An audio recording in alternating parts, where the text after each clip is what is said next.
graça e a paz de nosso Senhor Jesus Cristo continuem nos nossos corações. Nós estamos felizes por mais esta noite, com a palavra pregada pelo nosso precioso profeta, William Marion Branham. Nós cremos que Deus está cuidando de nós.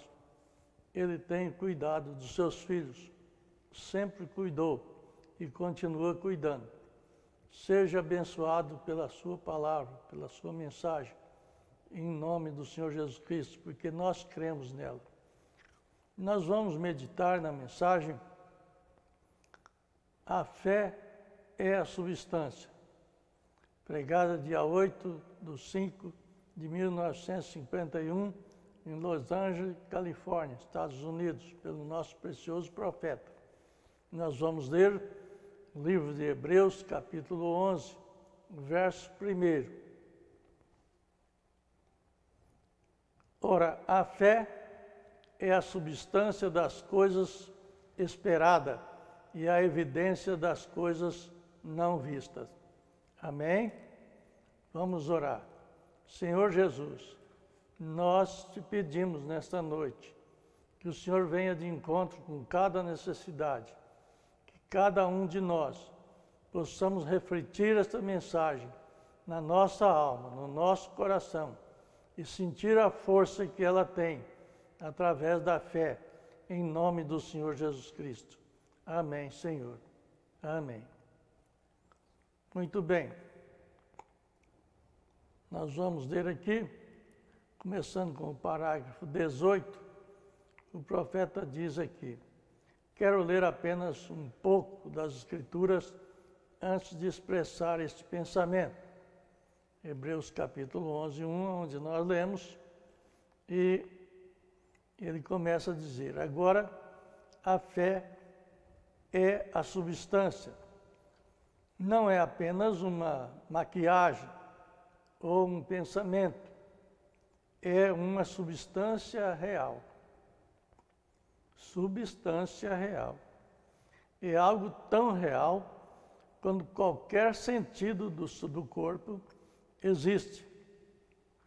Existem esses 5 sentidos que controlam esse corpo e há 2 sentidos que controlam o homem interior. E isso é fé ou dúvida. Não é verdade?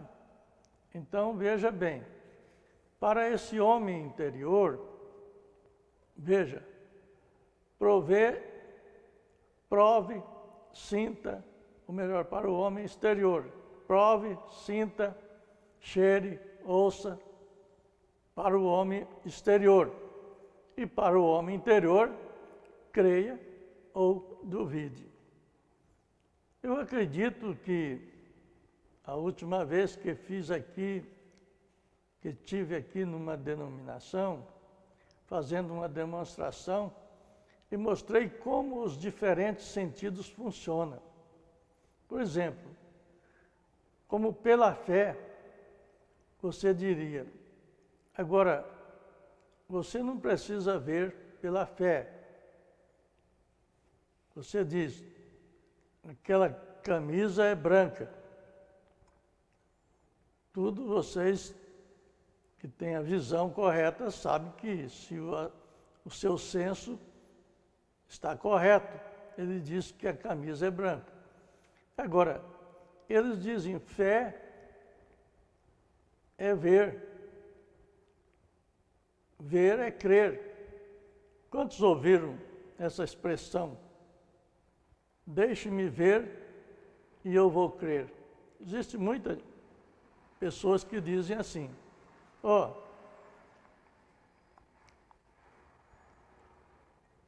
eu posso provar para você, isso está errado. Está errado. Vendo é o único. E Deus é um espírito. São João 4 diz, os que o adoram devem adorar em espírito e em verdade. Agora, assista, a fé é a substância, exatamente como minha visão diz. Exatamente o que meu sentimento diz. exatamente o que minha audição diz, meu cheiro. Quer dizer, assim como esses sentidos diz, vamos supor, o olfato fala que cheiro você está sentindo, o paladar fala que paladar você está sentindo, a audição mostra que som você está ouvindo. Assim a fé é uma substância das coisas que se espera e a evidência das coisas que não se vê. Isso é além dos sentidos humanos. Você vai notar que isto depende assim de uma concentração sua aí para observar esses sentidos. Você sente, cheira, ouve, entendeu? É o que eu quis dizer. Eles são diretos, esses sentidos são diretos. Agora, para dizer e se sentir um pouco mal por ter que dizer isso, cerca de 90% das pessoas que chegam à plataforma têm esperança em vez de ter fé. Então, veja bem, há uma diferença grande em ter a esperança e ter fé. Dá a impressão que a esperança é fé, mas não é. A fé é fundamento das coisas que se esperam, mas a prova das coisas que não se vê. Você apenas ouve pessoas virem e dizer, irmão Branham, eu tenho toda a fé do mundo. Ó, que coisa! Isso é muito. Tudo certo. Jesus nunca questionou. Quando voltasse, encontraria respeito. Ele nunca questionou se encontraria santos. Ele nunca questionou se encontraria justiça. Mas o que Jesus questionou, se encontraria ou não fé. Ele exigiu isso aí. Ele queria encontrar fé. E o que estou tentando defender? Vou encontrar fé quando voltar. Ele chegou a dizer numa escritura, quando o Filho do Homem vier, ele encontrará fé na terra. Quer dizer, é uma maneira que nós temos que prestar atenção. Porque muita que nós pensamos que é fé, não é fé. Vê, fé você deve acreditar. E ao crer, a única maneira pela qual a fé pode se basear de maneira sã e sensata para a cura divina é na palavra de Deus, escrita. Isso aqui que é difícil. É difícil as pessoas entenderem isto. As pessoas pensam, quase que pensam no homem que está pregando, na pessoa que está falando. Mas se essa pessoa que está pregando, está falando, não lhe apresenta a palavra escrita, que é a Bíblia Sagrada, então tem que ter alguma dificuldade nisso. Então, a cura divina é baseado na palavra de Deus escrita. Esta é a fundação. O profeta diz, eu sou muito analfabeto, mas acredito que se a pessoa se sentasse e simplesmente não tentasse argumentar, mas tentasse ser como um irmão, vocês já notaram que é difícil isso? Não acredito que exista um bispo no país para correr sobre a cura divina de minha própria interpretação no espetáculo da Bíblia. Eu acredito que posso provar que, se não houver cura divina agora, que quando você morrer, estará terminado para sempre.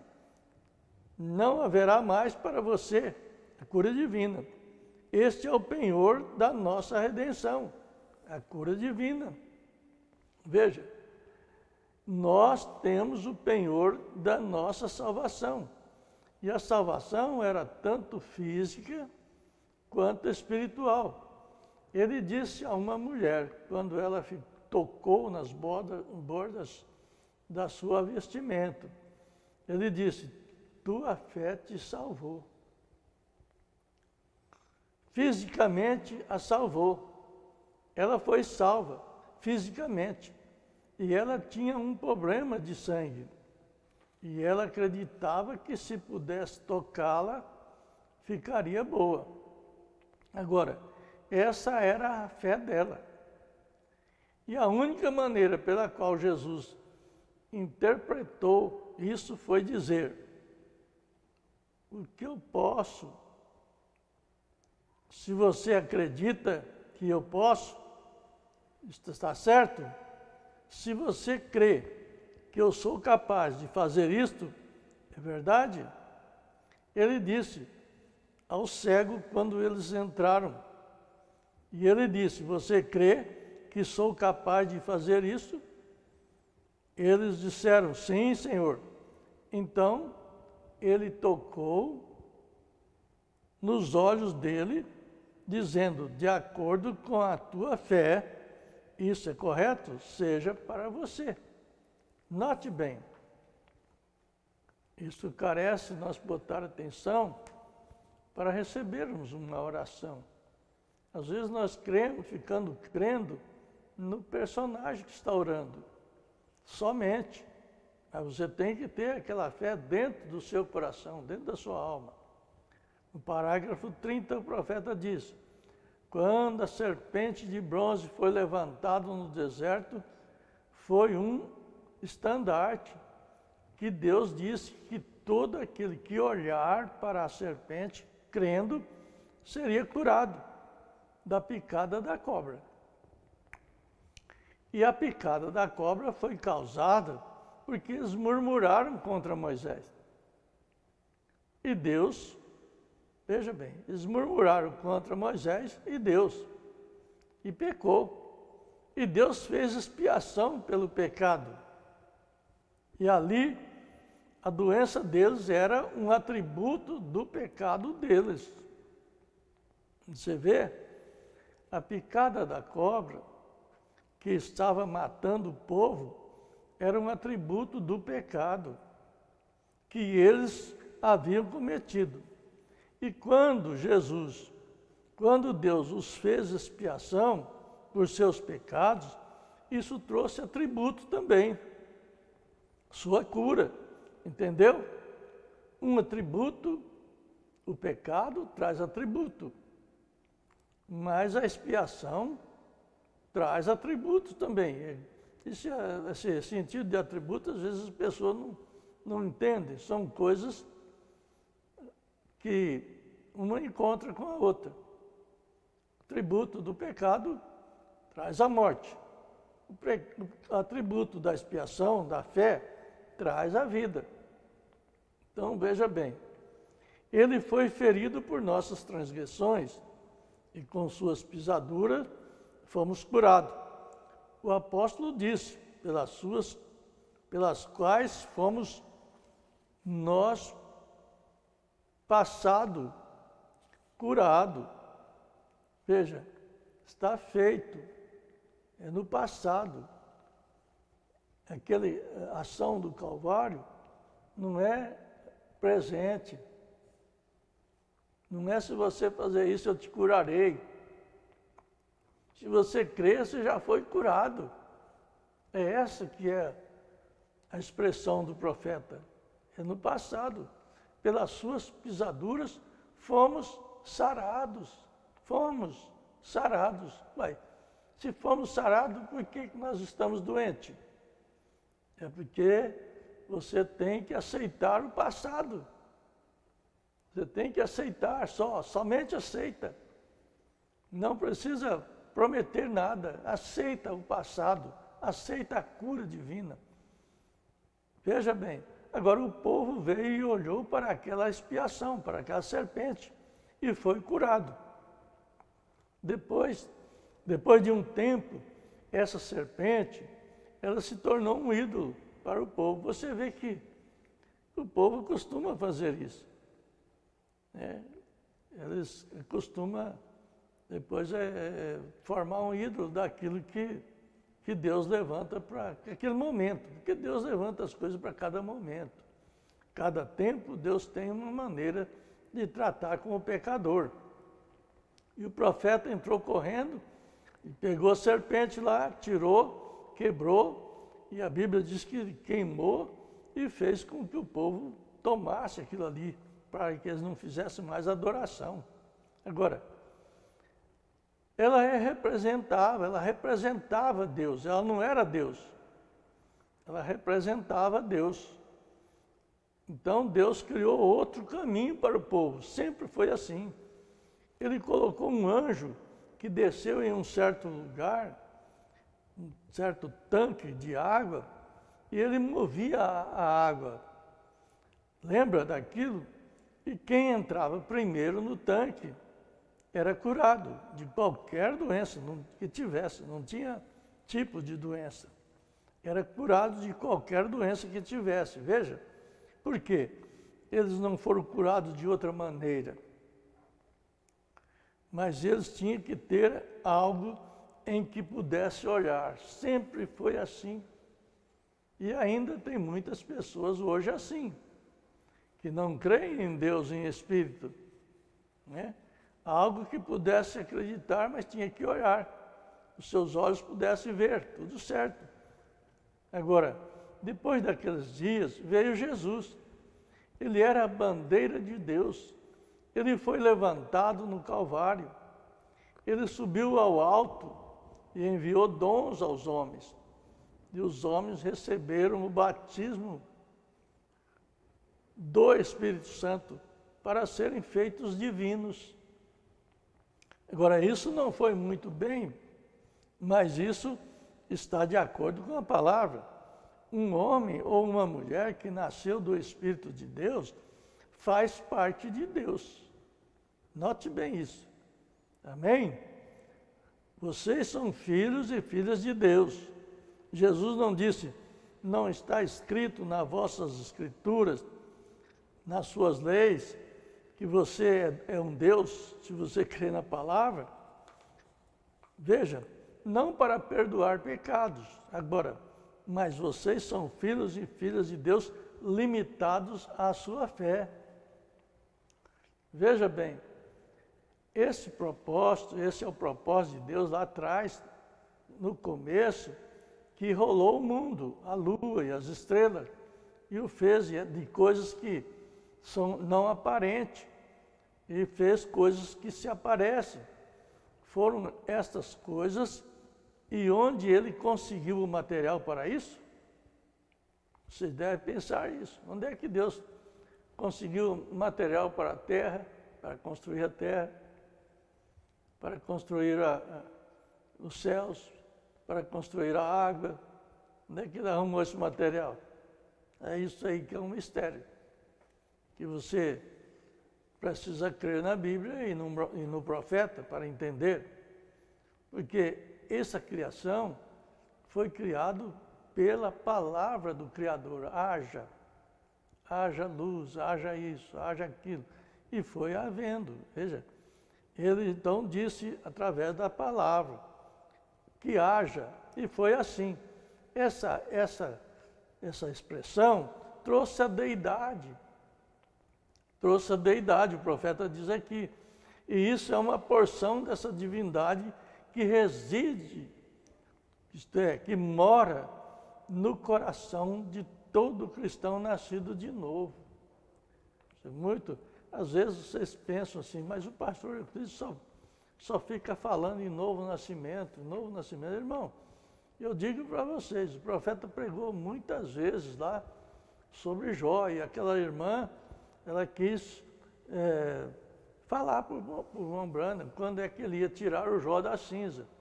E você vê, não é que eu quero falar só do novo nascimento. Vocês vão olhar que todas as mensagens o profeta fala em novo nascimento. Eu nem pensava que essa mensagem aqui falaria do novo nascimento, mas veja bem, a deidade é vinda sobre uma expressão da palavra de Deus que vem morar no coração do homem, uma parte da divindade expressa em palavra. que vem morar no coração do homem nascido de novo. Aleluia! Então o que ele disse? Pedi o que quiserdes e isso lhe será feito. Aí está você, divindade caiu no dia do Pentecoste. Ainda está caindo todo o tempo, tá certo? E os homens são regenerados, feito uma nova pessoa, selado no reino de Deus, pelo Espírito Santo. A vida de Cristo pressionou neles. Olha, eu não sei se vocês entendem essa expressão, mas a vida de Cristo pressiona, aperta, pressiona, penetra nos homens. Todos os seus hábitos de beber e imorais e tudo se apaga. Note bem, meus irmãos, isso é muito profundo para nós que somos cristãos nessa mensagem do profeta. O amor de Deus é como um notário público. Pega um selo e o pressiona, aperta aquele selo, que a inscrição desse selo seja impressa no papel. Isso é como nessa expressão aqui eu entendo, é como aqueles papéis contato que tinha, que você molhava ele assim um pouco e botava num papel e apertava, e aquela figura que estava impressa naquele papel, ela passava naquele outro. Então, isso o profeta compara como que Cristo em nós é isso. Ela pressiona em nós e você fica com aquela figura de Cristo, a imagem de Cristo em você. Quando Cristo assina seu nome no livro da vida e o Espírito Santo o pressiona ali, aperta ali, até que a vida de Cristo seja formada em você. Note bem isso aqui. Isso aqui é muito profundo. Não tem como você falhar, não tem como você pecar, não tem como você errar. No sentido mais aprofundado, não digo quando você erra inconsciente. Não tem como você errar consciente. Errar inconsciente, todos nós erramos. Até às vezes num passo que nós damos inconsciente, erramos e caímos ali. Mas isso não te deixa você errar consciente. Veja bem, porque você torna a imagem de Cristo imprensada em você. A vida de Cristo seja formada em você. Aleluia! Se torne uma divindade. Homens e mulheres são filhos e filhas de Deus. Ainda não parece o que devemos ser. É lógico. Mas sabemos que seremos como Ele, pois nós o veremos como Ele é. Ter um corpo como o seu próprio corpo glorioso. É isso que vamos ter. E estamos esperando nossa redenção plena, a completa redenção, porque nós temos em parte. Você vê que nós temos a redenção da alma. Você vai lá em Romanos, que fala que dentro de nós geme esperando a redenção. Redenção do quê? Se a nossa alma já foi redimida, mas a redenção do corpo, que ainda está nessa espécie humana. Mas o Espírito Santo dentro de você está trazendo esse esforço, está te levando a morte para o mundo e a vida para Cristo. Parágrafo 35, ele diz: nossos corpos estão gemendo e nós temos uma herança. E agora somos filhos e herdeiros do reino. Ó, que coisa! Reis e sacerdotes de Deus, oferecendo sacrifícios espirituais. Você diz: qual será o meu sacrifício? O que um pai faz? Faça um sacrifício. O que é um sacrifício espiritual? Isso que esses filhos e essas filhas fazem que são rei e sacerdote, mas ainda não estão em plena posse, que é o corpo glorioso, é lógico. Mas eles estão fazendo sacrifícios, sim, oferecendo a Deus sacrifícios espirituais, os frutos dos vossos lábios, louvando a Ele. Você vê o que é, como é fazer sacrifício, e você diz assim, não, eu gosto de cantar, eu gosto de louvar. E tem aqueles que gostam de cantar e gostam de louvar, tudo bem. Mas o profeta diz aqui que o sacrifício é aquele que não gosta de louvar, mas que ele louva. Veja bem, você diz, irmão Brano, eu não sinto vontade de louvá-lo. Ele diz, essa é a hora de fazer sacrifício. Você não sente vontade, mas Deus precisa do seu louvor. Ora, irmãos, se nós olharmos para a mensagem, nós ficaremos completamente outras personagens. Nós não ficamos cantando só para aparecer, para se mostrar que sabemos cantar. Nós cantamos para louvar a Deus. Todos os seres louvam a Deus. Salmo 150, me parece, se não me falha a memória. Então, honre o que de qualquer maneira, rei e sacerdote, filhos e filhas, oferecendo sacrifício espiritual, os frutos de vossos lábios.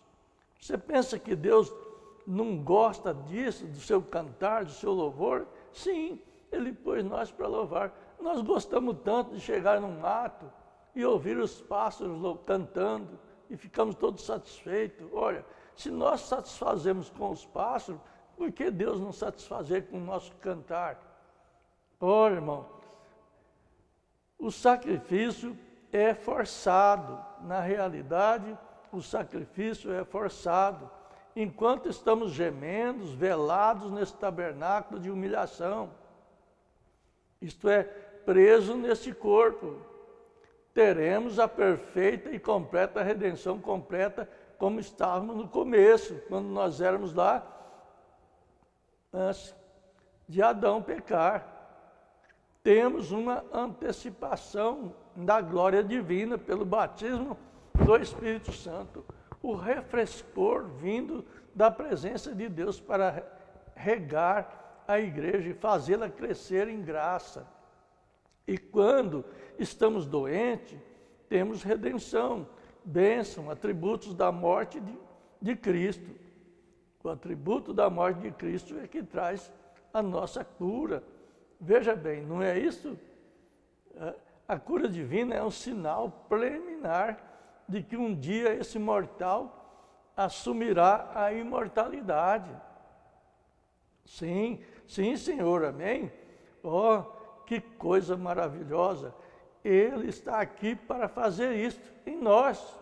Glória! E uma irmã ali fala em línguas e a outra irmã interpreta. Jesus, uma segunda irmã, fala em língua ali, o profeta está fazendo menção ali, e a outra irmã interpreta. Veja, uma terceira irmã fala em língua e outra irmã interpreta. Esse é o único propósito do meu ministério, diz o profeta, é ver a igreja de Deus unida. Veja, não faça nenhuma diferença no que o outro crê. Tudo bem.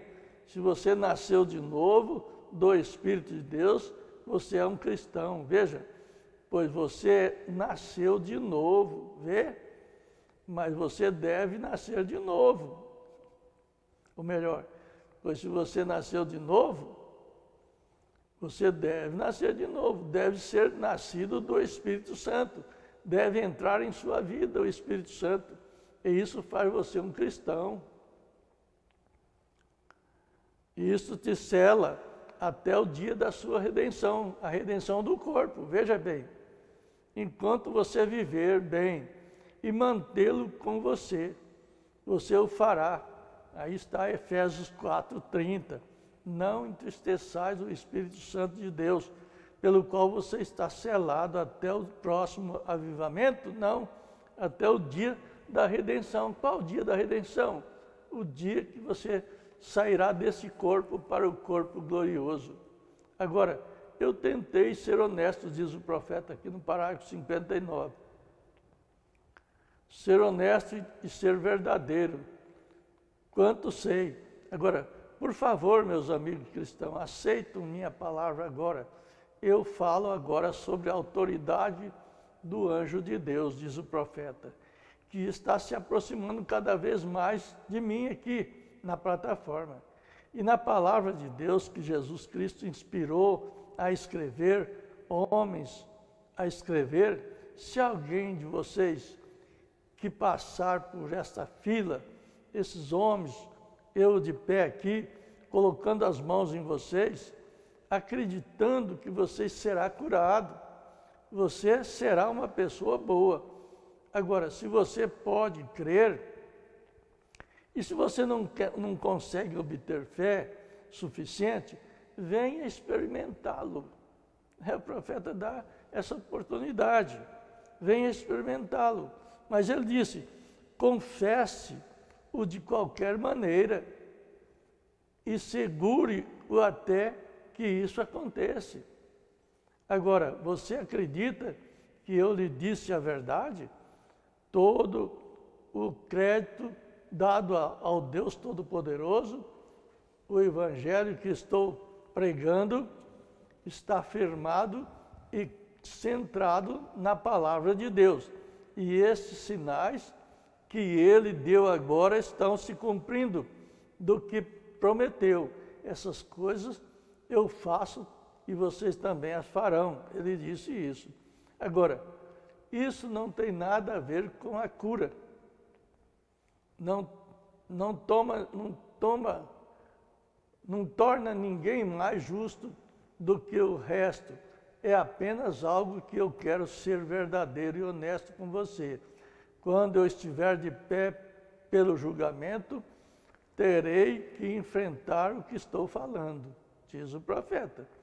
Não tente se passar por, se esse homem orar pelas pessoas que seguram seus ouvidos e pulam de um lado para outro e gritam, não tente se passar por ele. O que o Senhor lhe diz para fazer, isso você deve fazer. Se ele disser que vá ao hospital, ajoelhe-se e ore silenciosamente e você faz. Se ele disser que você vá e ore por alguém no prédio ou onde estiver, alguém doente, olha, vá, veja bem, vá e faça isso por eles, está certo? Parágrafo 64, estamos terminando. Isso é um presente, o dom do Espírito Santo. São 9 dons espirituais que estão operando no corpo. Hoje à noite pode estar nessa pessoa e amanhã à noite possa estar em uma outra ali. Você faz o que o Espírito Santo diz para fazer, pois são os dons, 9 dons que estão no corpo, trabalhando no corpo em todos os lugares. E o corpo deveria estar trabalhando junto, temperado junto, tirando todas as escórias. Também seria assim. Amém? Toda a diferença. Vocês notaram essa expressão aqui, irmãos? Como nós bitolamos os dons, como nós bitolamos o Espírito Santo, ele pode estar em você amanhã e pode estar numa outra irmã amanhã, um irmão fazendo cura, fazendo oração, uma irmã orando por um problema, ao pedir a oração. Vocês não esquecem aquela irmã que estava lá, quando o profeta estava naquela campanha, eu não me lembro bem correto, mas o profeta estava naquela campanha e aquela irmã estava com uma criança chorando, gritando, e uma outra irmã sentiu de Deus de orar por aquela criança. E ela ficou um tanto frustrada, porque sabia que aquela mulher ia levar a criança para o profeta. Mas, no entanto, o Espírito Santo insistiu nela umas 3 vezes. E ela foi e pediu para a irmã se pudesse orar pelo menino, ainda que depois ela fosse no profeta. A irmã consentiu que orasse, ela orou. E o menino calou-se.